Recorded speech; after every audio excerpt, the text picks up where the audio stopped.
Lions. This is Mrs. Worm at the Linda Library, and spring break is just around the corner. So today I'm going to read to you Jan Brett's The Easter Egg. And this is the same author who did the other books that I've read and recorded before, such as The Hat and Mitten. The Easter Egg.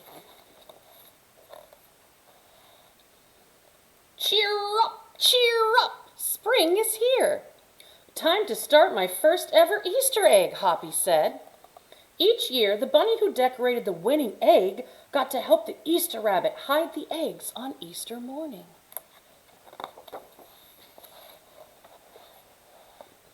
Hoppy had been dreaming about being that bunny all year long. Now it was time to get started. Everywhere Hoppy looked, rabbits were working on dazzling eggs. I need an amazing idea, he thought. Hoppy spotted Flora Bunny planting spring wildflowers in her eggs. The Easter rabbit will love those colorful flowers, he thought, and started picking flowers for his egg. Here's a basket for your flowers, Hoppy, Flora said. Well, that's kind of her. She's sharing, even though they're in a competition. Chop, chop, scrape, scrape. Hoppy spied Buster Birch carving a magnificent wooden egg. I wish I had some wood for my egg, he wished out loud. Here you go, Hoppy, Buster Birch said, and he put a smooth, round piece of wood in Hoppy's basket. Thank you, Buster, Hoppy said. More people who are sharing. Hoppy was hopping along when the smell of sweetness led him out of the woods and straight to the chocolate egg that Aunt Sassafras was decorating with creamy frosting squiggles and bows. Hello, Hoppy, she said, and she put some chocolate squares in his basket. Hippity hop, Hoppy exclaimed. I'll make the Easter rabbit a chocolate egg so sweet it'll make his whiskers tingle. His basket's getting full of all these things that people are donating. Wow, look at the designs on these eggs. Then Hoppy saw Granny Irene decorating some of her fabulous story eggs. First, she traced a design on the egg with a special tool. Then she dipped the egg in pots of yellow, green, orange, and red dye, adding to the design each time. Hoppy couldn't believe his eyes. I'll never make an egg that beautiful, he told Granny Irene. She smiled. Try, she said, giving him one of her special tools. Let's look at some of these eggs that Granny Irene did. I see a rooster in this one. I see a goat over here. And look at these flowers. Different flowers over here and all these designs and patterns. Those are gorgeous. Hoppy was hopping by Hans Vanderrabbit's garden when he spotted an extraordinary egg. Hans was painting a portrait of the Easter rabbit so real that he looked alive. Look at this egg over here. He's not finished with it yet, but look at the detail he painted.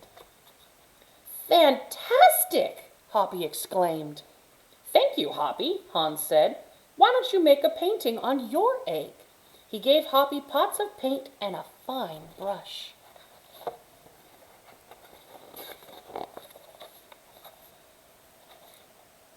As Hoppy bounced along, a loud boing nearly knocked him off of his feet. It was a whirling, twirling, mechanical egg. Look at that. It's a robot egg. Whoa, Hoppy said. That's an unusual egg. Would you like to make one? Roberto asked. Hoppy tried hard, but the harder he tried, the more parts and pieces piled up around him. Thank you, Roberto, he sighed. But I think I better make the egg that is right for me. See him over here, all of these parts everywhere. He tried, and he gave it his best try. Hoppy hopped back to the woods and lay down under a tall tree to think. Making a beautiful egg is harder than I imagined, he thought. I guess I don't have to win. I just want to make an egg I am proud of. So all of these other bunny rabbits are making eggs that fit them. He realizes he needs to make one that matches who he is. Suddenly, the woods rang with the squawking of birds, sounding an alarm. Mother Robin swooped down, calling wildly, as if she couldn't decide where to go. An egg had tumbled out of Mother Robin's nest. Inside the perfect blue egg was a baby robin that needed its mother to keep warm until it hatched. Can we see the egg over here? She's really worried about it. That's her baby.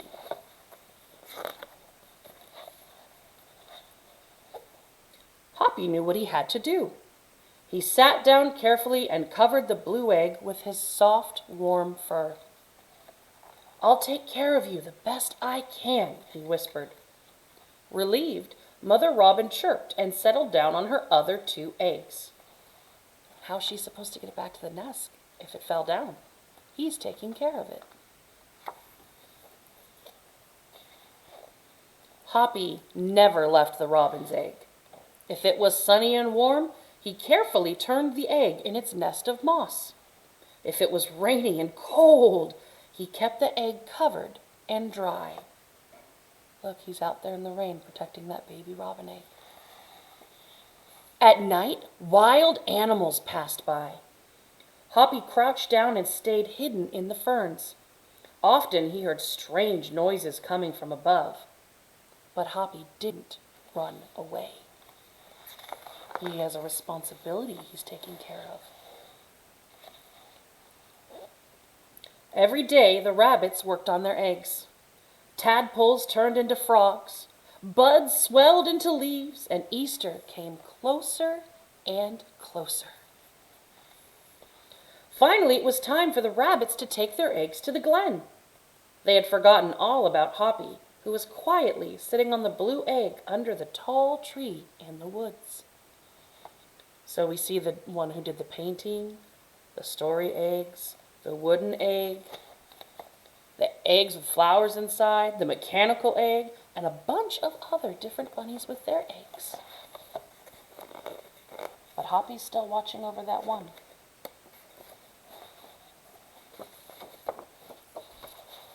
Oh, this one's 3 pages. Suddenly, the next morning, the rabbits waited for the Easter rabbit. Suddenly, a beautiful wagon rolled toward them out of the mist and stopped. The Easter bunny stepped down from the wagon and admired the decorated eggs, one by one. Over here, can anybody see what's happened with the egg that Hoppy is guarding? It looks like it started to do something. You have brought me the most beautiful eggs in the world, but a very special one is not here, he told them.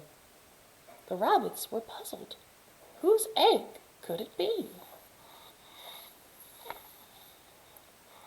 And over here, here's what Hoppy's been doing this entire time. Look who hatched.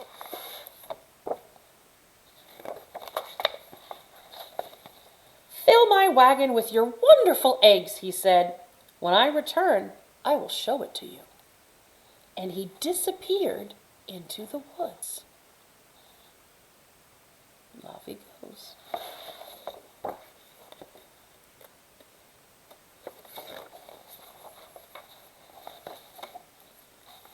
He came back with Hoppy, looking scruffy and bedraggled.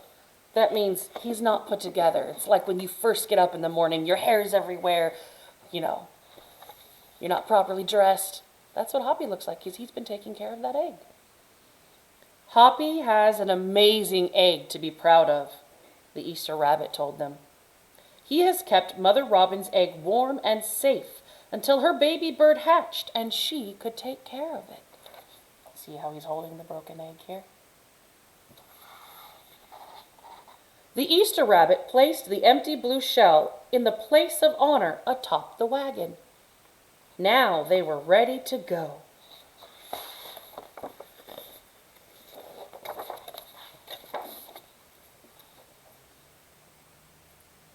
The rabbits cheered for the egg that had surprised them all. "It's our best Easter ever, Hoppy," they shouted. Then the brave little bunny and the Easter rabbit rode off together to hide the eggs for girls and boys to find on Easter morning. Look at all those beautiful eggs in there. And that was Jan Brett's The Easter Egg. I hope you guys enjoyed listening as much as I always enjoyed reading. Have a great day.